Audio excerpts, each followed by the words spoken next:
Hi, David. Great to see you once again. And listeners, it's really good. We are back with you with the Leadership Project podcast.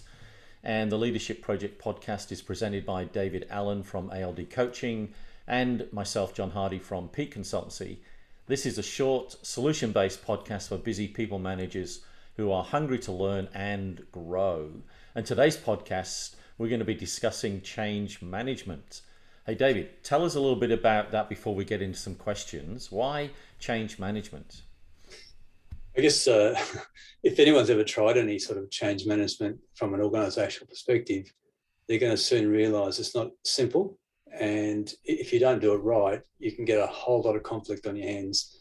And oftentimes a lot of money goes down the drain trying to bring a change about that. If they had done their homework from the beginning, would have realised that it may not have worked from the beginning. So just trying to avoid a lot of pain in managers' lives. That's great. And I agree with you. Change management is a really interesting dynamic. So it is perceived sometimes that change management can be a dirty word. Now that's interesting. So tell us a little bit more about what do we mean by when we hear that kind of language? Well, first of all, from an individual perspective, there's an old saying that people just don't like change. And I tend to help when people are thinking about this topic to slow down a bit and say, well, perhaps it's not they don't like change, they don't like the perceived loss that's involved with the change. And so one of the goals of management is helping people to see the benefits that's involved with the change. And I very rarely find anybody who is open to change who hasn't first of all felt that it was a worthy cause that was going to benefit their life, make their work life better, achieve some greater goal. So it's just a matter of trying to help people tap into the reality that unless there's some pain by staying the way you are, people are unlikely to want to change. So that word, it being a dirty word, dig a little bit deeper on that for people, because I think they struggle a little bit with, why should we really change? Well, there's a whole lot of work in change. I mean, as a leader, you've got to work with your team. You've got to get people on board. You've got to understand where people are at. And the status quo is generally what the easiest path to taking a break and making things as easy as possible. So, and sometimes organisations get to the point they just got to change. Otherwise, they're going to go out of existence. But most times, you're hoping to capture the change for the organisation at a time before they get to that point, and then it's not as bad. But being a dirty word is really about the effort and the fatigue that can take place. You get whether you got mergers and acquisitions, or there's a whole lot of different types of changes that organisations have to go through in order to achieve their ultimate goal and strategy. So, yeah, okay. I think that'll help people kind of wrestle with and understand. Okay, it is probably worth doing change. But what's the really most important factors in managing the change once we've got past that initial, in a sense, blockage? yeah.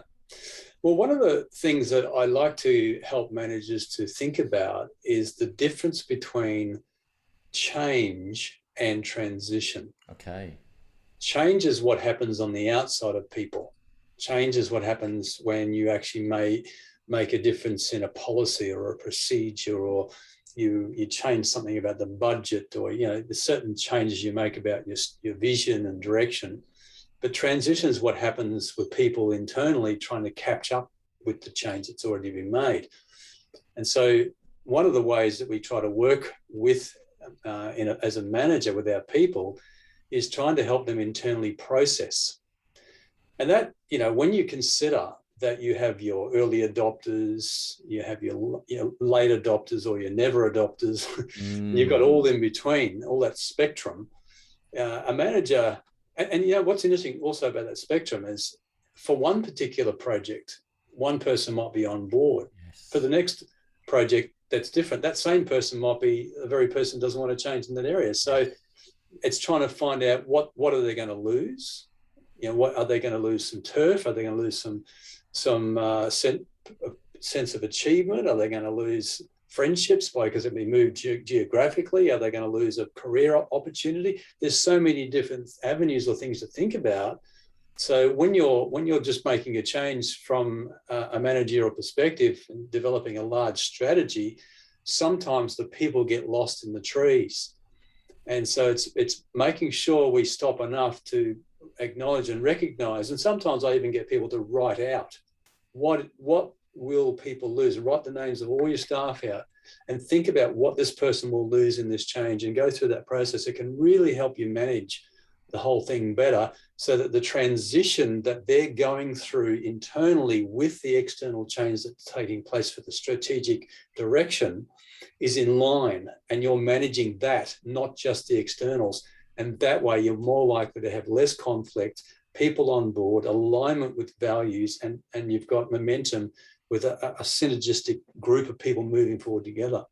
And that's a really interesting insight, David. As much as it can be organizational change or financial change or structural change, it really is about people and the journey and how well that actually happens. Yeah, that's really fascinating to understand. So equipping leaders and helping people, tell us a bit more about how best they're going to be able to do that. Well, obviously you're going to get people responding differently. Yep. So this is where it's important to cast vision, to have the key executive leaders, really on board with where you're going, that everyone's actually bought into it. You haven't just sort of rushed it through. And so it's very important for the timing and the phases of being able to cast the vision, get some feedback from people, get the initial responses to see if there's a natural connection that this is generally, by most people, obviously got to go this way, or it's actually a really push. It's a push change. And if it's a really push one, because you've done your feedback, you've asked people, you've got some genuine feedback from people, and especially understanding who are the gatekeepers and all that sort of stuff, then it's going to help you then to know how to flesh out the process to sharing it and having. I'll talk a bit in a moment about having a particular sort of strategy and steps to work on a change management process.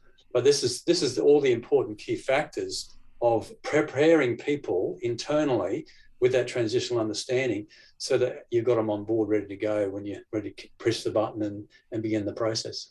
So leaders getting a real handle on not only all the various dynamics of change, but managing people in that, and how they respond.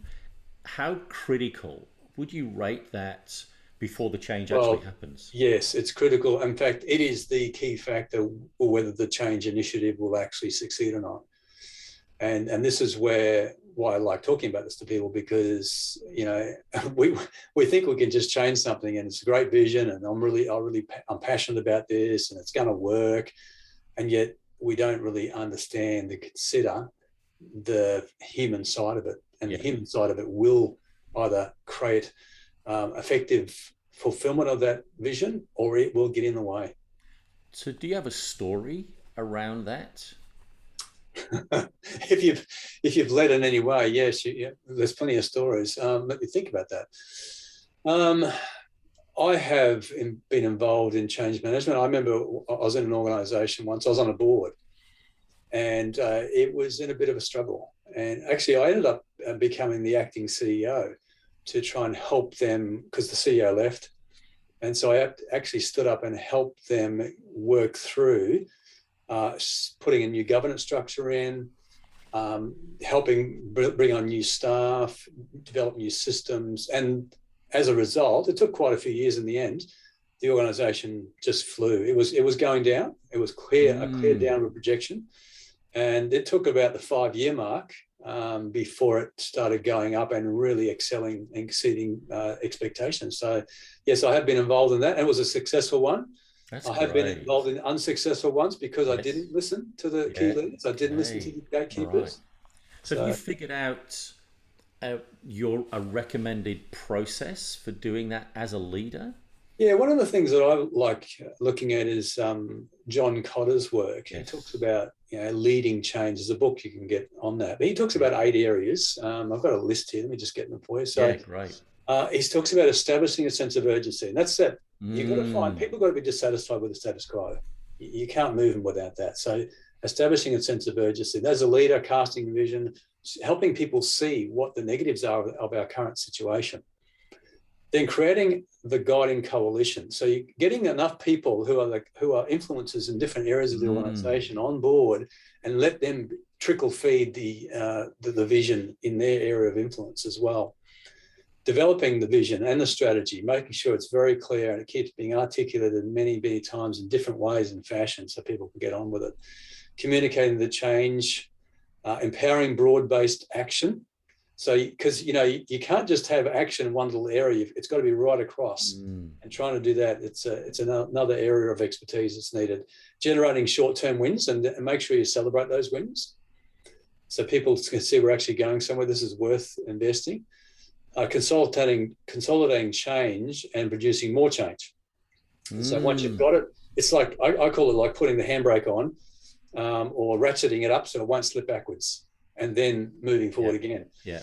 And then anchoring new approaches in the culture. And so making sure the culture of the organization is picking up, and you're articulating what you're seeing in the culture. People can then know it, value it, and be a part of it. And so these are 8 areas that he talks about. Yeah, it's great. Which is I find Cotter's work really fascinating.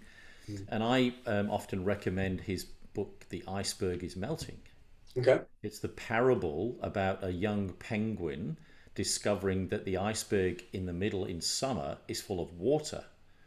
And so when winter comes, the water will then freeze differently from the iceberg, split the iceberg, and actually destroy the colony's habitat and the whole process. And it's an absolutely fascinating story, really enjoyable to read. And of course, Cotter walks you through his process in actually telling the parable. So I think John Cotter's done some outstanding work in that space. So I think either of those books will be really, really good for people to get a hold of and really help. And just think about what you've said about that whole process. Put it into practice. Leaders just have to increase their capacity to plan change. Yes. Otherwise, they're going to find themselves in a lot of pain and conflict. That's a great way to finish, David. Really, really good. So if this is your first time checking in, folks, don't forget to subscribe to our podcast, where you will hear other helpful insights in our future episodes. Thank you for being with us today.